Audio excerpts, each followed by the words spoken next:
Chapter 8. On that day did the king Ahasuerus give the house of Haman, the Jews' enemy, unto Esther the queen. And Mordecai came before the king, for Esther had told what he was unto her. And the king took off his ring, which he had taken from Haman, and gave it unto Mordecai. And Esther set Mordecai over the house of Haman. And Esther spoke yet again before the king, and fell down at his feet, and besought him with tears to put away the mischief of Haman the Agagite, and his device that he had devised against the Jews. Then the king held out to Esther the golden scepter. So Esther arose and stood before the king. And she said, If it please the king, and if I have found favor in his sight, and the thing seem right before the king, and I be pleasing in his eyes, let it be written to reverse the letters devised by Haman the son of Hammedatha the Agagite, which he wrote to destroy the Jews that are in all the king's provinces. For how can I endure to see the evil that shall come unto my people, or how can I endure to see the destruction of my kindred? Then the king Ahasuerus said unto Esther the queen, and to Mordecai the Jew, Behold, I have given Esther the house of Haman, and him they hanged upon the gallows, because he laid his hand upon the Jews. Write you also concerning the Jews, as it liketh you, in the king's name, and seal it with the king's ring. For the writing which is written in the king's name, and sealed with the king's ring, may no man reverse. Then were the king's scribes called at that time in the 3rd month, which is the month Sivan, on the 23 day thereof.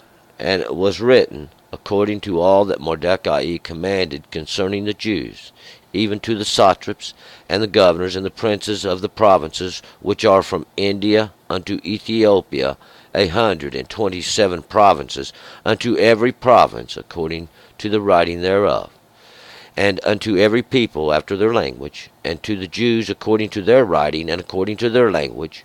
And they wrote in the name of the king Ahasuerus, and sealed it with the king's ring, and sent letters by post on horseback, riding on swift steeds that were used in the king's service, bred for the stud, that the king had granted the Jews that were in every city to gather themselves together, and to stand for their life, to destroy and to slay and to cause to perish all the forces of the people and province that would assault them, their little ones and women, and to take the spoil of them for a prey, upon one day in all the provinces of King Ahasuerus, namely upon the 13th day of the 12th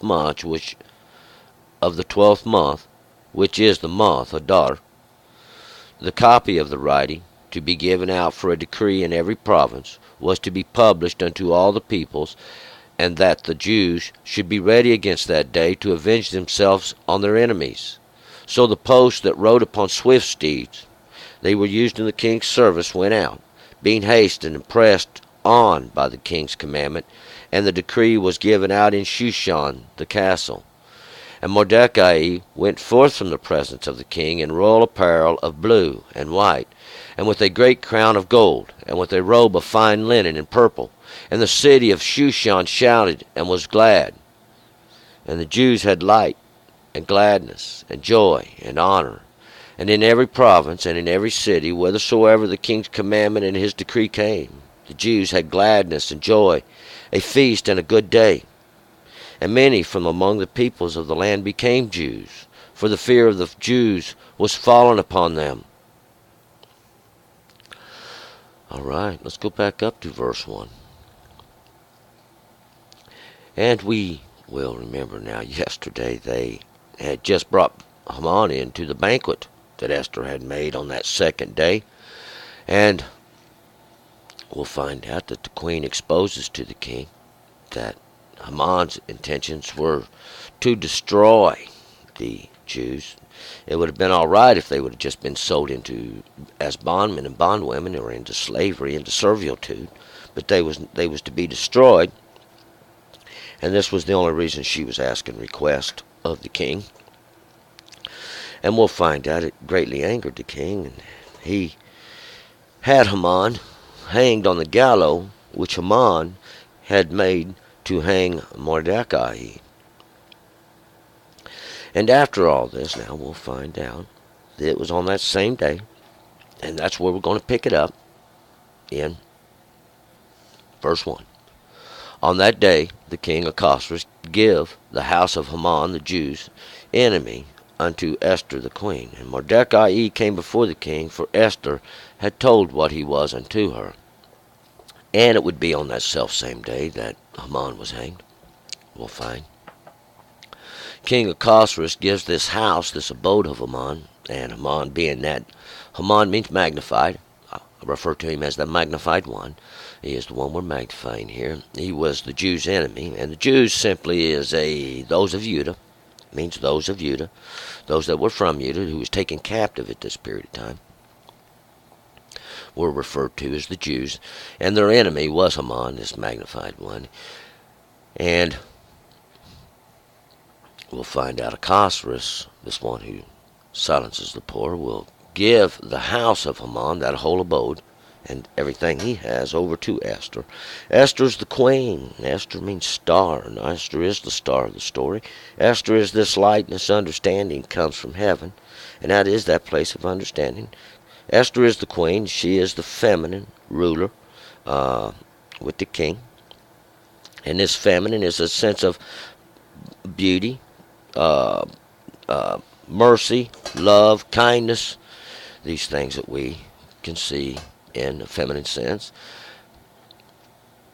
And we'll find out Esther is exposed to the king that Mordecai and who he is. Mordecai, once again, is this small portions of men too. And the king took off his ring, which he had taken from Haman, gave it unto Mordecai, and Esther set Mordecai over the house of Haman. And we'll find the king's going to take off his ring, and this ring is a symbol of that which is a continuing rule, that of a continuing rule, that which wraps around, and it signifies his seal. If it is his seal, it's also his marker, that which is the same as his name is placed.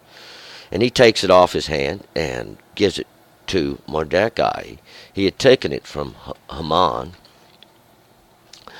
and he gives it to Mordecai. And Esther set Mordecai over the house of Haman.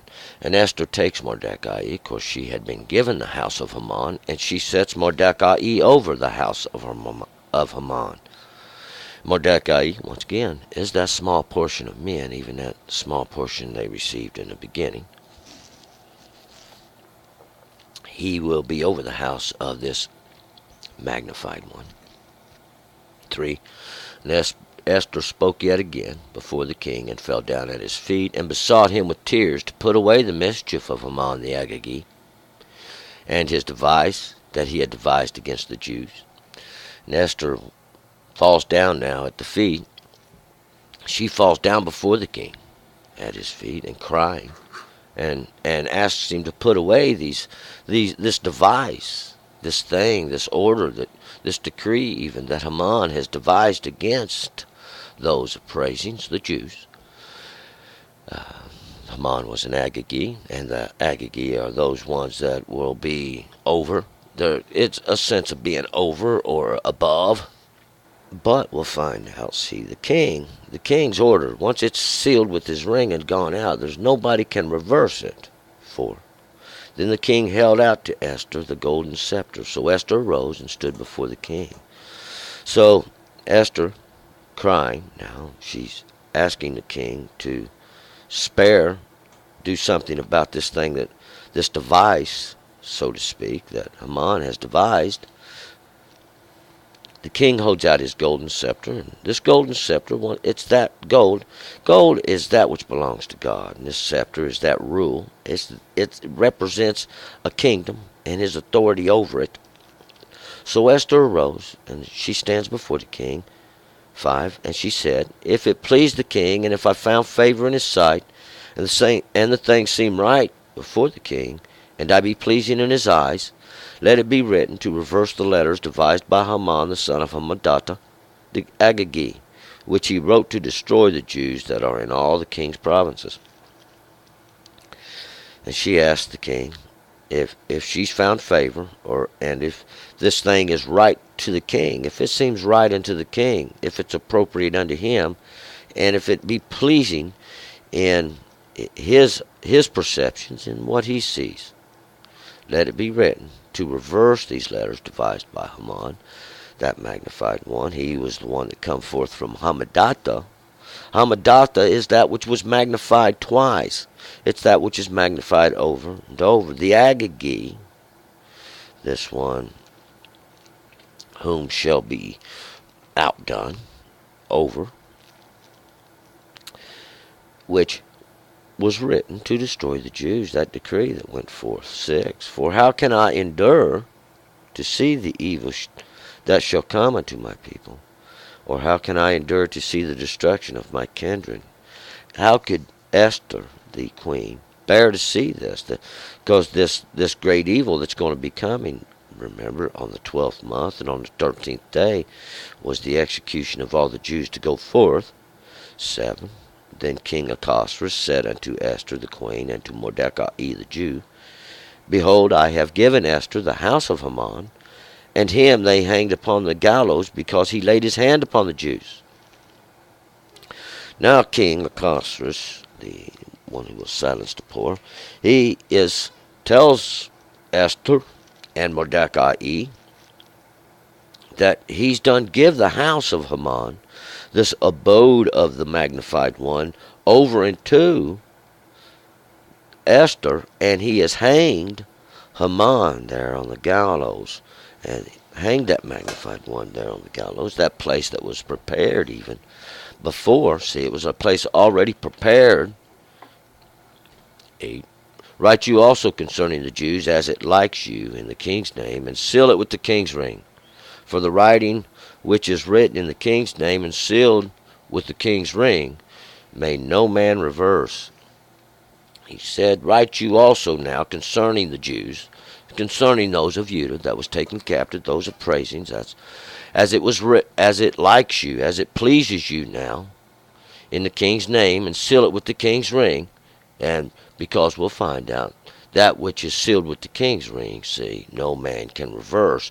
So these words that were written could not be reversed, but we'll find out the writing goes forth to that gives those of Jews, the Jews of those of Judah, the right to stand up for themselves. 9. Then were the king's scribes called at that time in the 3rd month, which is the month Sivan, on the 23rd day thereof. And it was written according to all that Mordecai commanded concerning the Jews, even to the satraps and the governors and princes of the provinces, which are from India unto Ethiopia, 127 provinces, unto every province according to the writing thereof, and unto every people after their language, and to the Jews according to their writing and according to their language. So now the king's scribes are all gathered together. They're going to write this thing out and make it legal, make it right according to the law of the king, and to counteract this measure that Haman has put into place. And this is going to happen now. They gather together at this period, at this time now. It's in the 3rd month, in the 3rd. Anytime we see 3rd, we know it's 3. 3 is and 3rd is a portion of a whole. See, the whole cycle of the year would make up all the months. This would be a 3rd month, or a portion of the moons, or that lesser light that God gave to rule over the night. And this 3rd would be the complete, that we can witness this, and that's the portion of completeness, which is the month of Sivan. And that month of Sivan is their covering. Sivan is their covering. We'll find out this is a covering is an understanding that we can put on, something to protect, a garment, a head covering, so to speak. And this is going to be that covering, even we can find of the lesser light on the 23rd day thereof. And at 3, once again, it's complete. The 20th day, that's 20th is redemption. 20 means redemption. Why? Well, it's 2 tens. 2 tens means we've witnessed the law, even this portion of the law, and the understandings of this. And it was written according to all that Mordecai commanded concerning the Jews, even to the satraps, the governors, princes, provinces, all of them, from India to Ethiopia. And India, that's the Hodu. These are those that were fleeing away. and those of darkness, 127 provinces. 100, see, there's judgment. There was judgment. And this 20. And we'll find out these 7 provinces, we're going to get to witness the law. See, that rightful recompense even. And the perfection or the accomplishment of it in these provinces. Unto everybody, according to their language, whatever language you speak. See, and even unto the Jews, according to their language. It's written. 10. And they wrote it in the name of the king Ahasuerus, and sealed it with the king's ring, and sent letters by post on horseback riding and swift steeds that were used in the king's service, bred of the stud. And they wrote this now, and they wrote it in the name of the king Ahasuerus, this one who silenced the poor. He is the one who give the ring to Mordecai and give them the authority to write it. And it went out on horseback. And I believe here in the King James it says mules and camels and dromedaries, but if we go and look, it's these horsebacks, even these swift steeds, these ones that was bred for royal service, they were bred for this purpose, to run and carry these messages of the king. 11. That the king had granted the Jews that were in every city to gather themselves together and to stand for their life, to destroy and slay, and to cause to perish all the forces of the people province that would assault them, their little ones and women, and take the spoil of them for prey. And the king had granted the Jews this right. Now we'll find out. See, to stand for their lives. We'll find out. Stand for your life according to the law that God gave you in the beginning. To destroy and slay and cause to perish all the forces of the people of the province who would assault them and their little ones and the women, and take the spoil for them for prey. So God gives you the right, or the king gives you the right, to stand up for yourself and protect yourself against all these that's going to come against you. All these that would assault your little ones and the women, the women is those from men, and take the spoil of them for a prey. We'll find out, though. They was coming to take the Jews' spoil, or the booty that's left over after you destroy them. That's what they was going to do, but we'll find out that's not what those of you will do. 12. Upon one day, in all the provinces of the king Ahasuerus, namely upon the 13th day of the 12th month, which is the month of Adar, and upon one day, and this would be the decree, that they could stand up for themselves on this one day, in all the provinces of the king Ahasuerus, throughout all his rule, his kingdom, namely, upon that 13th day of the month, which is the month of Adar. And that 13th day, see, that's 10 and 3. The law is complete, even that portion that completes the witness of understanding. See, on that 12th month, that 12th month, 12 is understanding, see, because it's 10 and 2, and that's the law is witnessed, and that is understanding. In the lesser light, or that period of the lesser light, which God gave to rule over the darkness, which is the month of Adar. And that month, or that period of that moon, or those cycle of that days of them understandings, would be a glorious, and Adar means glorious. 13. The copy of the writing to be given out for a decree in every province was to be published unto all the people, and that the Jews should be ready against that day to avenge themselves on their enemies.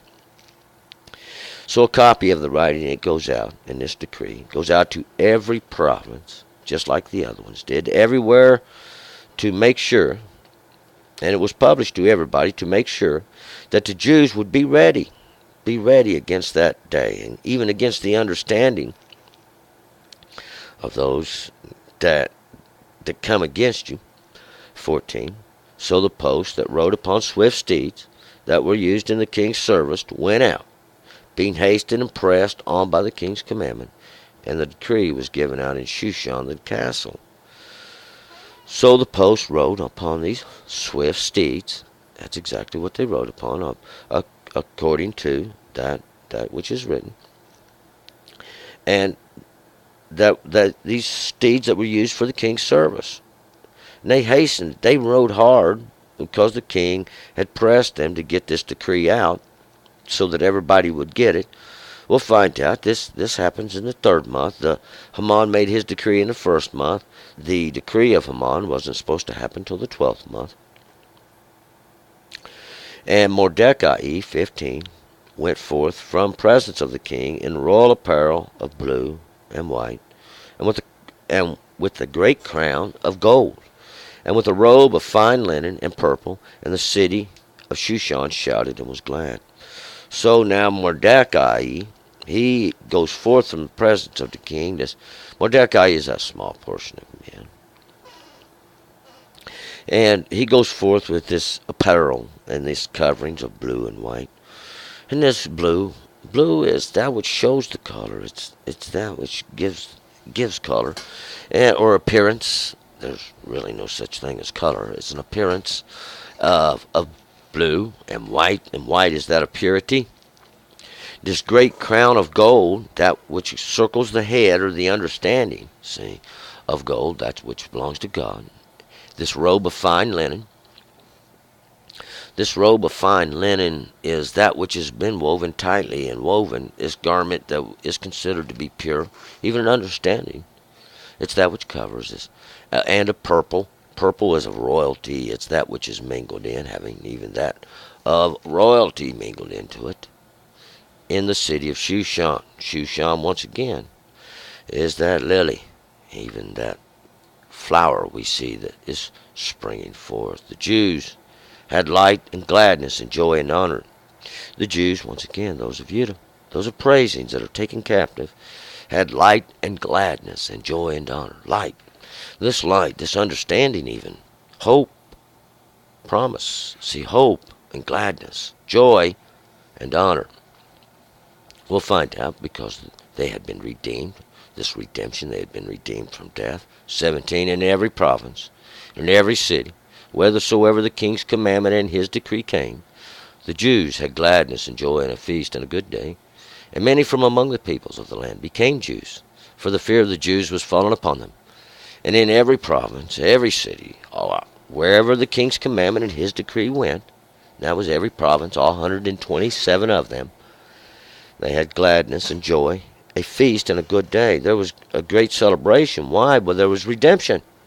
See, they had been redeemed from a death sentence. And many from among the peoples of the land became Jews. They went and became Jews. This would be as to sojourn with the law of God, have understanding. Those are praisings, those that come forth from Judah. See, it's a remnant that was taken captive. Those are praisings. God gave them the law in the beginning. This was the portion they received. The fear of the Jews had fallen upon them, and they had turned. We'll find. We can pick it up there in chapter 9. Turn and return.